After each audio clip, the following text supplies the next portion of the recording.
Avatar: The Last Airbender fans know that good old Uncle Iroh is more than just a tea enthusiast. Although he certainly is that too. There's much more to his story than we've been told on the show, and we might end up actually learning more about his past in our future. We'll talk about how the writers came up with this crazy awesome character, and why his bond with Zuko is even more incredible than many fans realize. If you're ever in a situation where you need a good cry and only have time to watch one episode of The Last Airbender, I'd definitely recommend The Tales of Ba Sing Se. You know, in addition to not getting yourself into such a strangely specific scenario in the future, this episode contains a few different stories, including the tale of Iroh, which shows him spending a day in the city Ba Sing Se. He helps a young child, convinces a mugger to pursue his dream job. Don't worry, it's not mugging people. And he also pays tribute to his late son. This was entertaining and heartbreaking to watch, but don't forget the significance of Ba Sing Se itself. It's a place where Iroh's son lost his life while under his command, which caused him to break his legendary siege, which earned him no small amount of dishonor in the eyes of the Fire Nation. That's right, the tale of Iroh is even more tragic than most fans realized. Alright, well, that was sad, so let's move on to something awesome Iroh can do. Through the study of waterbending, Iroh learned how to redirect lightning. It's a tricky move. Come on, you've got to feel the flow. But we've seen him do it a few times. There was the time he prevented lightning from striking Zuko's ship, and the time he redirected Azula's lightning away from Zuko himself. Have I mentioned that Zuko is really lucky to have him as an uncle? To make this all the more impressive, Iroh's the only person we've seen redirect naturally occurring lightning on the show, and one of the few capable of manipulating lightning at all. In the Taoist pantheon, there are 8 immortals, and one of them looks awfully similar to Uncle Iroh. His clothing, character design, and backstory resemble Sao Guochu. His father was a renowned military commander, but Sao Guochu left court because it found it didn't suit his quiet and virtuous demeanor. He's also similar to a character named Bak Mei from the movie Clan of the White Lotus. You've been lucky. And we know Iroh is the Grand Master of the Order of the White Lotus in the series, not to be confused with the White Lotus Society in Mortal Kombat, which is not quite the same. Funny enough, Pai Mei from Kill Bill 2 was also inspired by Bak Mei, and he's a little bit different from the kind old Uncle Iroh. According to head writer Aaron Eaz, Iroh's personality was inspired by his stepfather, whom he very much loved and looked up to. If you can't get enough of Uncle Iroh, you're not alone. So I almost hate to be the bearer of bad news and reveal that we almost got an entire episode just about him. Originally, the plan was to have an episode that would give fans an in-depth look at Iroh's past, but it just didn't end up happening. I know, I'm disappointed too, but don't lose hope, because Netflix is planning a live-action series of Avatar: The Last Airbender, and even better, the series creators pretty much promised it won't be anything like the infamously less than great M. Night Shyamalan movie. In fact, they said they hope that this series gives them a chance to explore more of our favorite characters. I know a lot of folks want more Cabbage Man, but I have my heart set on more Iroh and Cabbage Man. My cabbages! Hey listen, if you're gonna dream big.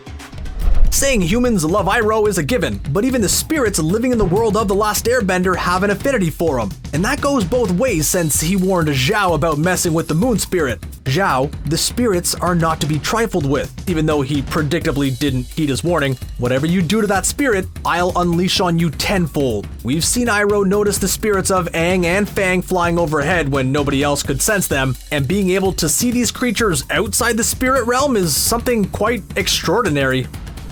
We all know that Prince Zuko went through one doozy of a redemption arc over the course of Avatar: The Last Airbender. He set out determined to destroy Aang and earn his way back into his father's good graces, but ended up becoming an ally of the Avatar instead. Funny how that works. But even though Iroh was working against Aang for most of the show, there was only a single occasion when he directly took action against him, and it was right in the second episode. When Aang and his friends escaped Zuko's ship on Appa, Zuko and Iroh tried to stop them with fire. Hey, at least they didn't succeed.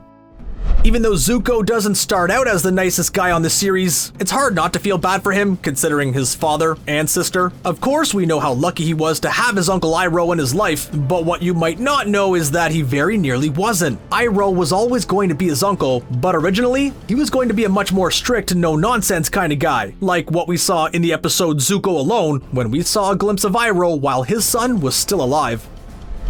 If you didn't have a chance to see The Legend of Korra, you might not know Iroh's fate. When he reached the end of his life, he didn't quite head to the afterlife the way most humans in this universe tend to. Instead, he crossed over into the spirit world, where he later encounters Korra. Although this is impressive, it's not entirely surprising considering the affinity for spirits Iroh displayed throughout Avatar: The Last Airbender.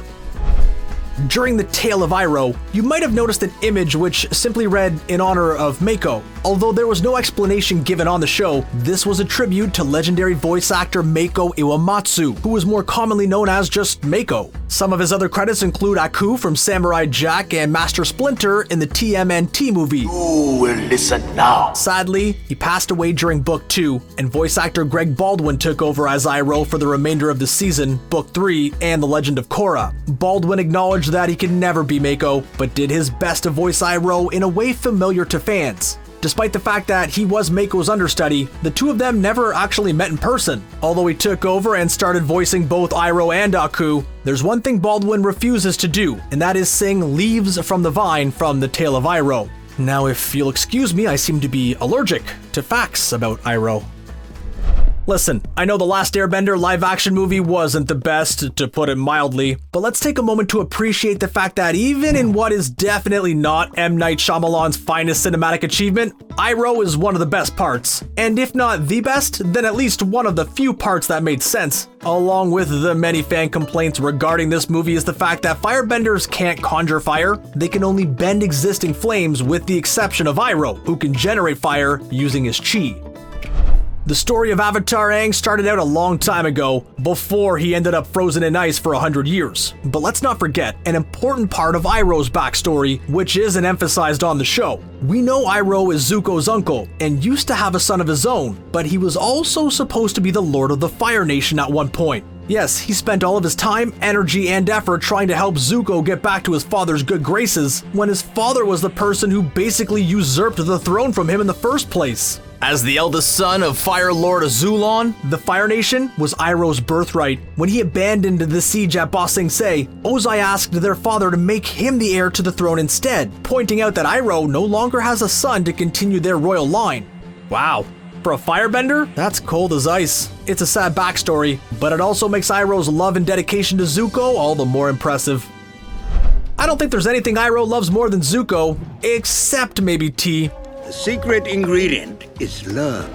This tea is nothing more than hot leaf juice, Uncle. That's what all tea is. I'm certainly not going to be the one to tell him that tapioca tea he invented is pretty much just bubble tea. Anyway, in the graphic novel, The Search Part 1, Iroh takes over as Fire Lord, albeit temporarily. Although his reign is short, it's powerful enough for him to declare a National Tea Appreciation Day. Really, it's a crying shame that he didn't rule the Fire Nation instead of his brother Ozai. The relationship between Iroh and Zuko is one of the highlights of the show. Even if Zuko isn't quite as outwardly affectionate as his uncle, I think of you as my own.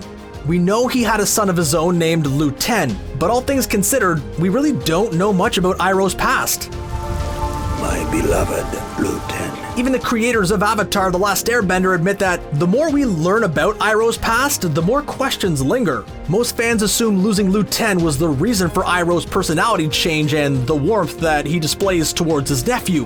When we see a portrait of Lu Ten, the text on it roughly translates to the General Iroh. See you after we win the war, your loyal son, Lu Ten.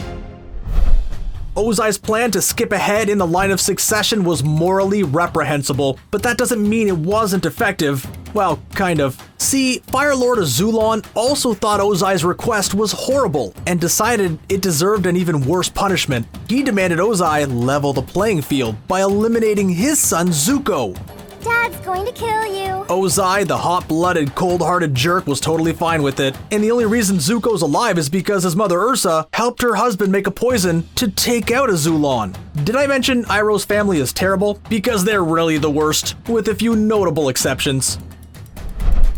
Iroh transcended into the spirit world, but his legacy lives on, as does his name. His nephew Zuko had a child named Izumi, who grew up to have a son named Iroh after his great-great-uncle. Not only that, but he also rose to rank of general and had a close relationship with Zuko, just like the late great Iroh himself. Co-creator Brian Konietzko has even called him Iroh the Younger, which is just a fantastic nickname. Do you think Uncle Iroh has earned his place as a fan favorite character, or is there someone else from the series you like better? Share your feelings and favorite memory about Iroh with us and your fellow Avatar fans in the comments section below. Don't forget to click on the subscribe button for more new videos from us here at Screen Rant. Thanks for watching.